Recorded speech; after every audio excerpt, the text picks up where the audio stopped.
വർക്കല കാപ്പിൽ ബീച്ചിൽ സഞ്ചാരികളെ വിവസ്ത്രരാക്കി മർദ്ദിച്ച കേസിൽ 3 പേർ അറസ്റ്റിൽ.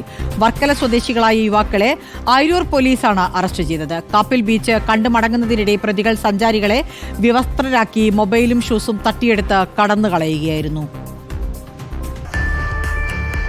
ഇക്കഴിഞ്ഞ ചൊവ്വാഴ്ചയാണ് കേസിനാസ്പദമായ സംഭവം.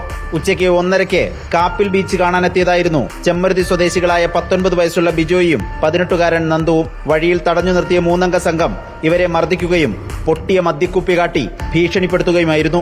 45,000 രൂപ വില വരുന്ന മൊബൈൽ ഫോണും 7,500 രൂപ വില വരുന്ന ഹെൽമറ്റും 3,000 രൂപയുടെ ഷൂസും 1,400 രൂപയും പ്രതികൾ തട്ടിയെടുത്തു. ശേഷം നിർബന്ധപൂർവ്വം വസ്ത്രങ്ങൾ അഴിച്ചുവാങ്ങി സമീപത്തുള്ള കായലിൽ വലിച്ചെറിഞ്ഞ് കടന്നുകളയുകയായിരുന്നു. അക്രമത്തിൽ പരിക്കേറ്റവർ വർക്കല താലൂക്ക് ആശുപത്രിയിൽ ചികിത്സ തേടി. ഇവരുടെ പരാതിയെ തുടർന്ന് അയിരൂർ പോലീസ് നടത്തിയ അന്വേഷണത്തിലാണ് പ്രതികളെ കണ്ടെത്തിയത്. പ്രദേശത്തെ CCTV ദൃശ്യങ്ങളും പോലീസ് പരിശോധിച്ചു. ഇടവ വെൺകുളം സ്വദേശി 32 വയസ്സുള്ള ജാഷ്മോൻ, വർക്കല ജനാർദ്ദപുരം സ്വദേശി 31-കാരൻ വിഷ്ണു, മണമ്പൂർ തൊട്ടിക്കൽ സ്വദേശി 29 വയസ്സുള്ള നന്ദു എന്നിവരെയാണ് അയിരൂർ പോലീസ് അറസ്റ്റ് ചെയ്തത്. പോലീസ് അറസ്റ്റ് ചെയ്ത പ്രതികളെ കോടതിയിൽ ഹാജരാക്കി റിമാൻഡ് ചെയ്തു. റിപ്പോർട്ടർ, തിരുവനന്തപുരം.